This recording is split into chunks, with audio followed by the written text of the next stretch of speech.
And what really pulled me into this work are the amazing stories. And one of the authors that really kind of helped to frame the stories of Maroon women is Dr. Jane Landers, who's professor of history at Vanderbilt University. And she really talks a lot in a few of her writings about the role of Maroon women.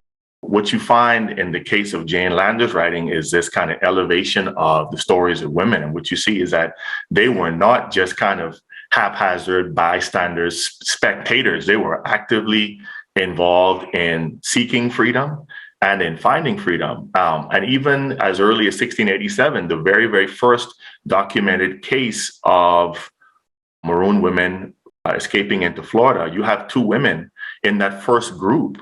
I think there were 8 men, there were 2 women, and there was 1 or 2 children. So from the very beginning, women were involved and in there looking for freedom on their own terms. There's a document that she published. It's called Atlantic Creoles in the Age of Revolutions. And she spoke of an enslaved woman named Molly who had 125 herd of cattle.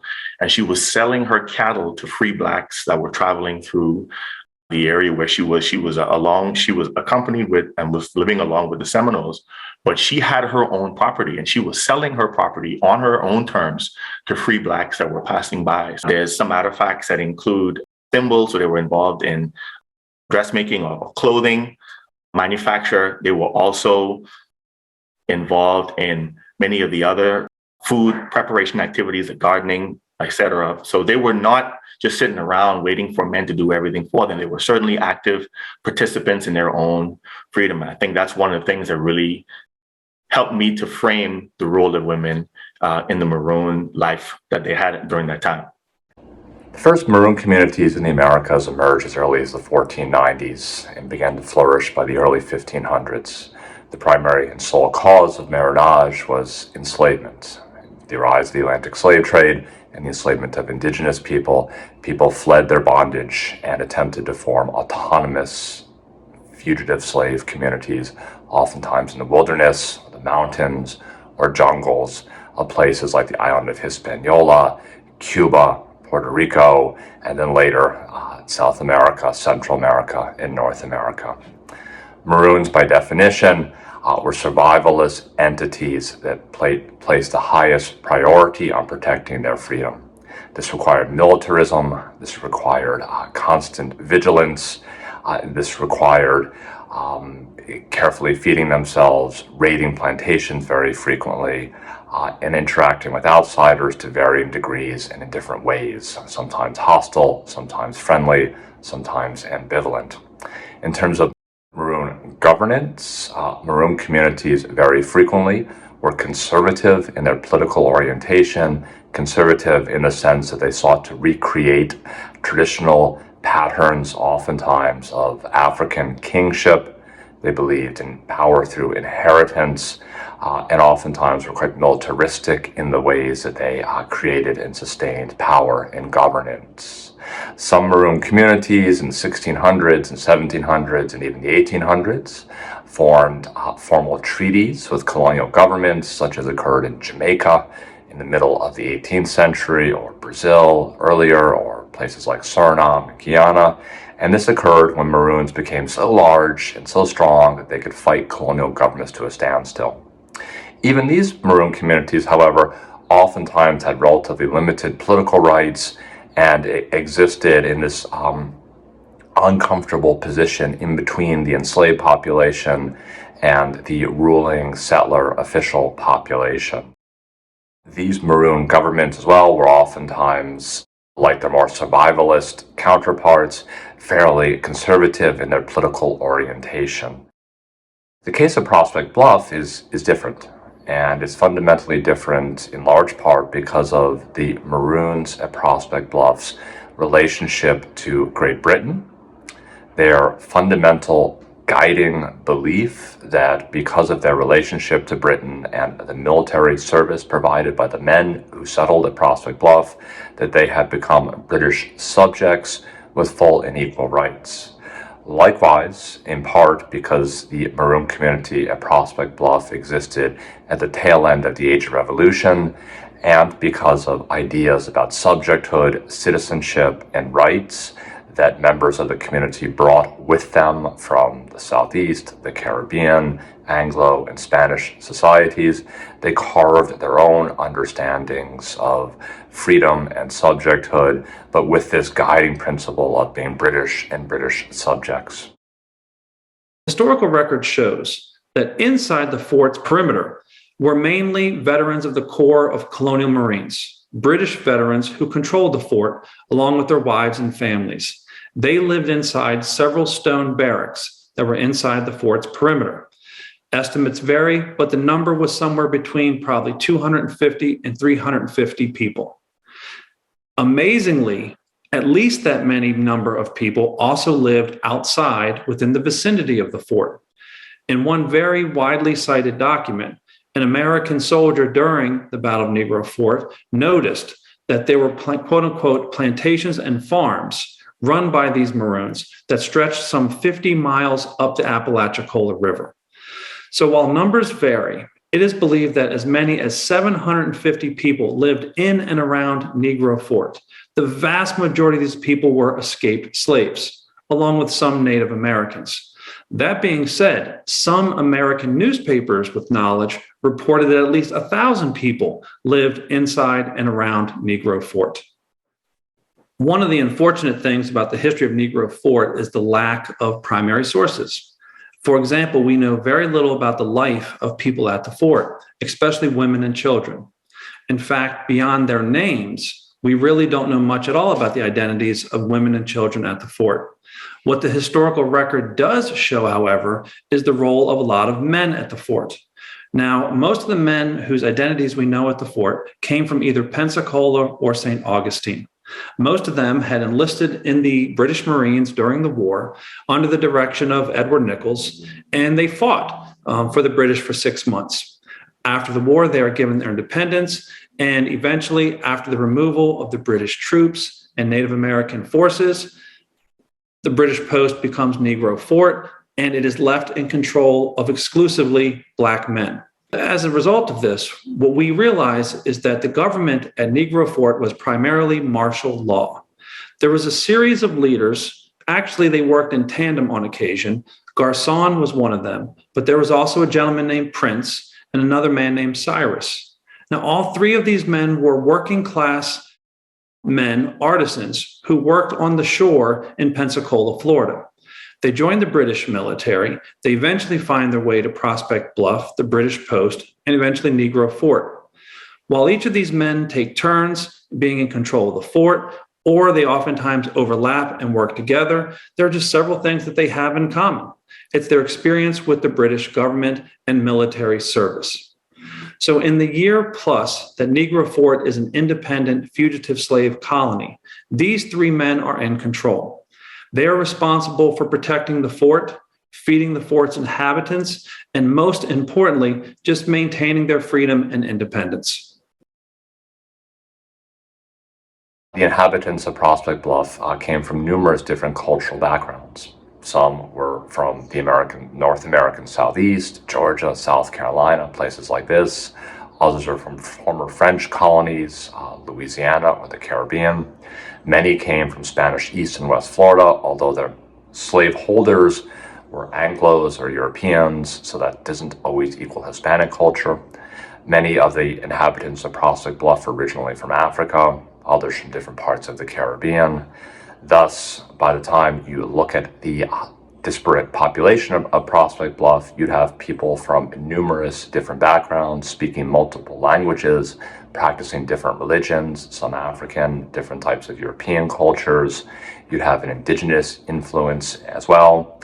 And while evidence is not as rich as we'd like from Prospect Bluff and the autonomous period of Prospect Bluff, what we can glean is that these cultures seem to have been flourishing in harmony with each other. People would have been telling stories, worshiping as they chose. There seems to have been a school, different techniques in agriculture and food preparation were flourishing at Prospect Bluff.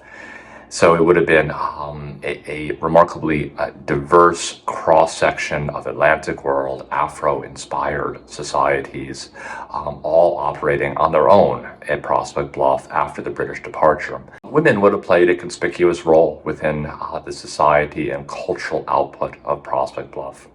Women were a relatively large percentage of the population, not a majority or not even close to half, but compared to most Maroons from across the hemisphere, in which there was a vast male majority, women, children, and families would have been a conspicuous part of Prospect Bluff. Women would have played a major role in things like agriculture, the production of textiles, food making, religious worship, family rearing, telling stories, and things like this.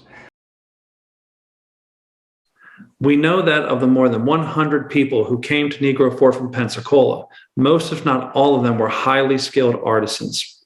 They worked in Pensacola as blacksmiths, carpenters, coopers, wheelwrights, shipbuilders, and the women mainly worked as laundresses and cooks.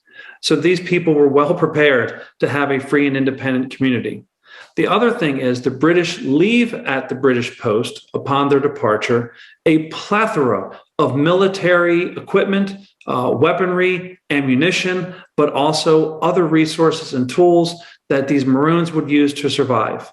Among the many things left behind by the British were axes, hoes, shovels, saws, carts, sailing vessels, pretty much anything you would need to start a fugitive slave colony at this time period. So once again, Negro Fort shares things in common with most Maroon colonies. You have Maroons who simply want to be free. At the same time, they were very different, they were very unique, and quite honestly, well positioned to survive independently for a very long time.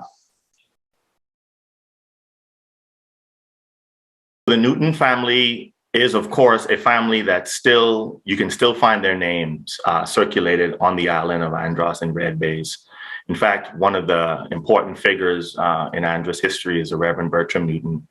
He is presumed to be a descendant of Elizabeth Newton. And what we find in the early 1800s, well, in the mid 1800s, we're talking 1853, there was a series of newspaper articles that came out in the Bahama Herald, which is one of the popular newspaper articles at that time, that talks about this story of this individual, this gentleman by the name of Ben, who is reported as a free American citizen enslaved in Cuba. And as the story kind of continues and you read about what's happening to this gentleman, the document starts to turn its attention to Ben's mother, Elizabeth Newton. And in the story, some of it I think is partially articulated by Dr. Turner. He admits in his storytelling that he was a young boy, about 10 or so, maybe younger, on a ship taken to Cuba and enslaved. When his mother retells the story, she says that she's reporting at about 60 years of age. She indicates that she was born in Tampa, that she was born there, lived among the Indians that were there. This is the published story. She lived among the Indians. Somewhere around the 1820s, there was a war that broke out. We're kind of piecing history together and thinking that's around the time of the first Seminole War, somewhere around there. And she puts her son in the company of a Captain Mott, some type of sailor or somebody out of New Providence. Unfortunately, her son is taken. He is taken to Havana and is enslaved, and she never sees her son again. And somewhere 20 to 30 years later, she hears a report of a man enslaved in Cuba indicating that he is a free citizen, that his family is in the Bahamas. And as the story kind of unfolds, you kind of get the understanding that this is Elizabeth Newton's son in Cuba, her long lost son in Cuba. And so they try to make arrangements. The authorities get involved. The British authorities in the Bahamas try to get involved to see if there's a way to establish freedom for Ben. And unfortunately, as far as the story goes, in the article that's published, December 10th, I think the last publication indicates that there's some success there but either he passes away or his mother passes away, and there is not a full reunion as would have been hoped by all the readers who were following the story over the months. And so Elizabeth Newton's story is interesting, though, because there's another individual involved in the article. His name is Mitchell Roberts. And in his testimony about the Newton family, he mentions that he meets Elizabeth Newton in the Tampa area and that he was a soldier in the Corps of Colonial Marines at Prospect Bluff. And he remembers Elizabeth because he articulates several aspects of her family. He talks about the fact that she was born there. He knew her husband. He also knew her son. She had another son by the name of Richard, and then also Ben. And so he is able to kind of give an overview of her life as a former soldier who also at this time ends up in Red Bay's Andros, along with Elizabeth, and they establish their homestead in Andros and proceeds to live out their remaining years in freedom on Andros Island. But they were, for a time, connected in the Tampa Bay area, where he, a soldier from the fort, ends up in that area, and she was presumably born and lived there. And then through a series of no doubt extraordinary events, they end up traveling and finding freedom in Red Bay. So a very fascinating story there, kind of a connection point between what's happening at the fort with the destruction of the fort, soldiers fleeing and finding respite and shelter in the Maroon communities around Tampa Bay, which seems to be closely associated with the Angola community, but there may have been other Maroon communities around that area as well. The Black Seminoles who moved to Andros Island, that group would incorporate those Black soldiers who had left Florida and come to the Bahamas. They were only discovered by colonial officials in the Bahamas in 1828. But when they were questioned, they said they had been brought over there from 1821. They asked some Bahamian boat captains to help move them to the Bahamas. In the Bahamas, the colonial officials were initially referring to them as slaves because the charge was they were slaves who had been illegally imported into the islands. And there was a suspicion that someone or a group of people had them temporarily placed in Andros to move them into Cuba, where they would be resold as slaves. But the investigation did not consider that these were people who made the decisions to get there. They kept asking, who brought you here? How did you get here? So it was because these people were Black and considered to be slaves, there was the assumption that they could not make these decisions on their own. But some of the men could show their discharge papers from working with the British during the Battle of New Orleans in 1812. And so it was evident that the governor was explaining when he was writing to England, they were assuming in the Bahamas that either these people had previously run away from their masters or had been captured when the ships that they were on had been captured by the British. But the colonial officials in Nassau didn't go into much detail of how did they get to be in Florida previously to moving to the Bahamas. But the person said that the American government was no longer pursuing them and had already written them off. But they specifically stated that they were being ill-treated, was their words, in America by American citizens, and they wanted to leave. Some of them who had fought with the British, some of them had been sent to Trinidad, some had gone to Canada. These ones had opted to stay in Florida, but things got a bit unbearable, and they told officials, they asked some Bahamian boat captains to just take them to a British island. They wanted to get away, to go to British territory where they figured they would be safe.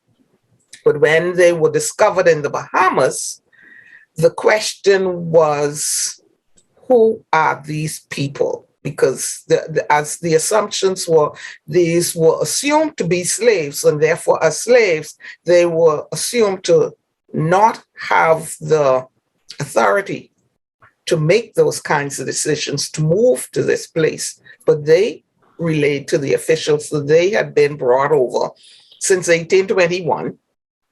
They had been settled on the west coast of Andros Island, that even today, more than 100 years later, that is still the only settlement on the west coast of Andros. Out of that, I think it's like 32 or 33 individual property owners. And in that listing, there are only 2 women listed.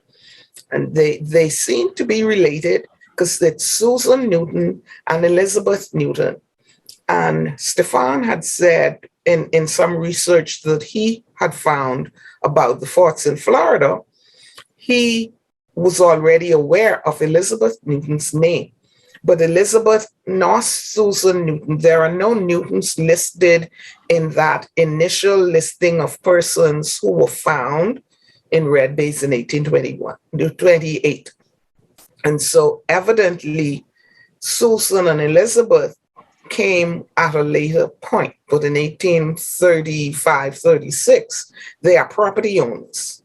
In the Bahamas, it was unusual for women to hold property on their own. So these may have been women who were widowed, but they are listed as the property owners. And they were not in that original group who were there from the 1820s. So they must have come in sometime after that. William Hambly was, he's a really interesting individual. He was a man who lived in very interesting times. He was a frontier deerskin trader and farmer. He lived on the Apalachicola River. He was a sometimes employee of Panton Leslie and Company, which later became John Forbes and Company. He was working at the trading post there at Prospect Bluff when the British arrived. Colonel Nichols commissioned him as a lieutenant in the Marines. He also served as Nichols' personal interpreter, who helped him, work out these treaties that he worked out with the various Native American groups in the area. When the British evacuated Prospect Bluff in May of 1815, Nichols put William Hambly in command of the fort, and he was supposed to remain in command until the British returned to evacuate the Maroons and Native Americans who were going to stay there for the next year or so. Hambly tried to do that. He stayed in command there probably for the next 9 or 10 months until I guess he just gave up. He kind of felt like the British weren't going to come back. It had been a long time and something must have gone wrong. He hadn't heard from them. And so he went back to his home at Spanish Bluff, which is today's Blountstown, Florida. Things were very confusing during that time, and people were losing hope. Garcon and Cyrus and Prince were asserting more command over the fort, and Hambly he wasn't sure what to do. It looked like the United States was becoming the dominant power.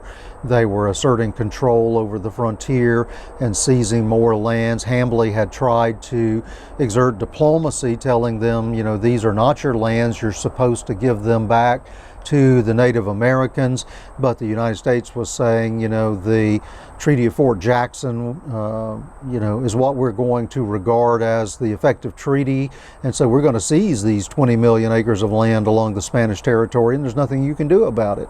A lot happened, leading up to the U.S. attack on the fort, and Hambly has become branded as sort of the bad guy in what happened during the attack on Prospect Bluff. Some people said that he directed the cannon shot, that fell on the powder magazine. Well, we know that's not true. He wasn't on the American gunboats, when they attacked the fort. None of that is true.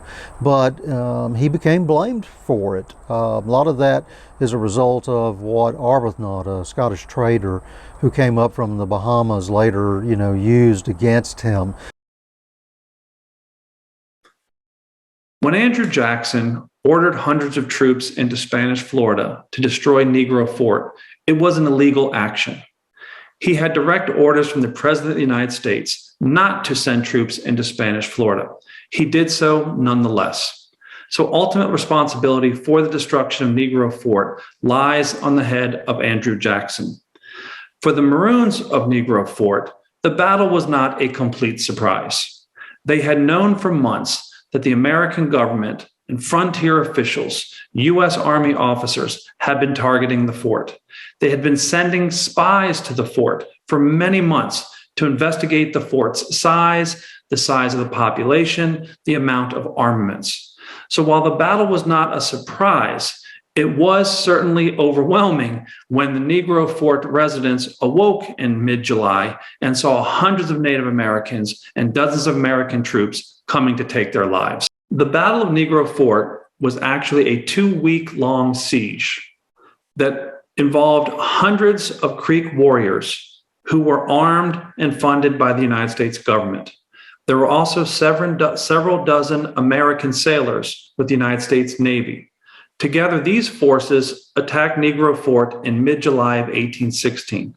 For 2 weeks, they bombarded the fort from the Apalachicola River. At the same time, there was a ground war between the Maroons of Negro Fort and the Coweta Indians under the leadership of General Chief William McIntosh. For 2 weeks, a bloody battle ensued between these groups. The battle ultimately concluded at the end of July of 1816, when a hot shot, a heated cannonball from one of the American gunboats landed on a massive gun magazine inside Negro Fort, blowing much of the fort to smithereens. In an instant, hundreds of escaped slaves and their Native American allies, men, women, and children, had died. In our research, we've been able to find a great deal of new documentation that includes letters that Hambly wrote in 1816, 1815, 1817, and they tell us a lot about how Hambly's views on the world changed and his own personal views changed. And we learned that, Hambly was unsure of himself during the time period of 1815 to 1816. He didn't know what to do, and like a lot of us, his views on things changed over time. Hambly's views especially changed after he went to the site of the fort after the explosion and after the American troops left. And when he arrived there, after the U.S. troops left the fort, and according to Colonel Clinch, who had attacked the fort, everyone there was dead except for the people they carried away and returned to slavery. But Hambly goes there after they left, and he finds all of these grievously wounded people left in the mud there. And Hambly is shocked by what he finds there. And Hambly takes them home with him. And he tries to take care of them as best he can, knowing that they're going to die. They're of no value to slave owners. And he writes to leaders at John Forbes and Company, and he says, I have these people, they're of no value to you, just let me keep them. And he does, and he feeds them as they slowly die one by one, and he gives them all the food that he stockpiled for the winter. And he treats them, and they die, and they're buried somewhere there at Spanish Bluffs, or Old Bluntstown as it's called today. And we don't even know where they're buried. They're buried there somewhere. But Hambly gives them everything he has, to the point of knowing that his family is likely to suffer hunger during the winter. To many white Southerners in particular, and slaveholders across the Atlantic world, the ideas of Nichols seemed exceptionally incendiary. To enslaved Africans and free people of African ancestry, Nichols's ideas seemed immensely uplifting, appealing, and profoundly egalitarian in his emphasis, again, on white and black equality, the evil of slavery. Nichols, as well, was unusual in that not only was he an anti-slavery ideologue, but he was also a highly experienced soldier who physically fought against slavery across the Atlantic world. And then in his post-Prospect Bluff career, much of which he spent in places like Africa, and then in retirement in London, in which he became a very famous and prominent anti-slavery proponent and advocate who was something of a celebrity. For American slave owners, Negro Fort represented a triple nightmare, an alliance of British soldiers, escaped slaves, and Native Americans. The fortification that became Negro Fort was a perfect storm for American slave owners. Not only were these three groups allied against the United States, but they were able to exploit the chaos of the War of 1812, the geography of Spanish Florida, and the international rivalries between the United States, Great Britain, and Spain. So this is yet another reason why Negro Fort is so unique in world history.